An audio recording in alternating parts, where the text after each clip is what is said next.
Hi guys, welcome to another video from Paul here at CCTV Systems UK. I hope you're all having a fantastic day. Now, if my voice will hold out, I'm going to do a really quick video on the latest SPRO IP PTZ camera. Now, as you can see, it's a very compact unit. If I put my hand there, it is basically the size of the entire unit minus the bracket that's on there. So I would call that a miniature PTZ.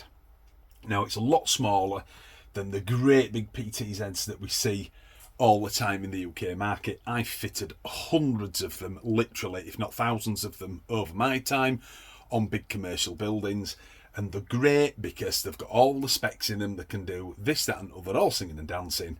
But they are great big ugly things, aren't they? Let's be honest. And they're a pain to put up when you're on a set of ladders.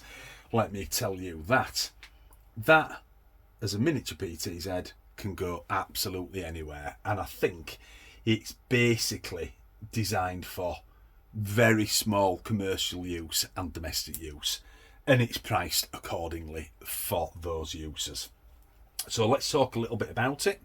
It has a 4 megapixel lens, and of course this is an IP variant of camera, and it has a 5 times zoom as well. Yes, it's not the times 20, times 27, 28, 32, 40, whatever it is that the big ones can do. At the end of the day, just bear in mind it's a very small PTZ, so definitely a 5 times zoom, more than enough to zoom down and see somebody prattling around or trying to steal something in your back garden. This camera also has the Active Deterrence, so it has, along this strip here, it has the red and blue flashing beacons, and if I turn it over very quickly, you can see the little perforated holes there for the speaker for the Active Deterrent warnings, and you can see while it's turned over the little door there that opens up with the screws with the reset button in, and of course a slot for a micro SD card. So as we have the flashing beacons on the front and we have the speaker at the back, it is an Active Deterrent camera, but it is also a dual illuminator camera, which is handy in the same package. We have 2 white lights here close to the centre axis and then 2 infrareds. I think they've got a range of between 30 and 40 metres. I can't quite remember now. Excuse me. But you can have it set for infrared light on a night, you can have it for full-time white light, or you can have it in its dual illuminator mode, so it has the infrareds on, and then when a human or vehicle comes into an area of our choosing, it switches the white lights on. So that's great. And again, as mentioned before, it's got a speaker on the back, it has a microphone here at the front, so we also have the 2-way talk back as well, so we can talk through to somebody who's underneath this camera or in its approximate location, which is fantastic. Now, it doesn't rotate a full 360 degrees. It certainly doesn't need to for a camera this size. I think it's 355. So in other words, it runs all the way back to there and all the way back to there. So if this is on a corner bracket or just flat on a wall, no problem at all there. It doesn't need to be any more than that. And it just goes to show how small this camera is. If you look here, this is the actual base of the camera. And as this camera's been out for about a week on test now on the garage, I've actually got it sat on the front lid of a 100 by 100 IP66 rated waterproof box, and there's still room to tighten the screws down on the box. That just goes to show how neat and compact it is. And if you turn this on its side, I was going to revert these screws out for you, reverse them back. You can take these screws out and have that bracket pointing upwards, so it can be mounted vertically and go straight onto some eaves or an overhang or something of such like. Fantastic. So, as it is an IP camera, of course we have the usual Ethernet connection there, which of course will power it if you have a PoE injector on the other end. If not, you also have the 12 volt DC. I think it needs about 2 amps to run this particular camera because it spins around and it's got lights on it. No problem. 80 to 85% now of DC power supplies at 12 volts will run 4 and 5 amps.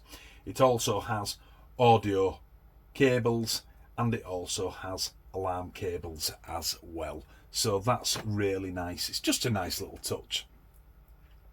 So at the end of the day, you're talking about a miniature PTZ, 4 megapixel lens, which is more than good enough, a 5 times zoom, again more than enough to see someone doing something in your back garden or round the corner at your place of work. It's got active deterrence, it's got the microphone as well. It's a dual illuminator camera, hence the reason why it has the 4 lights on. And it has the docking bay for, would you believe it, a 512 gig micro SD card, which is double the usual size for them. So I'm really pleased at that.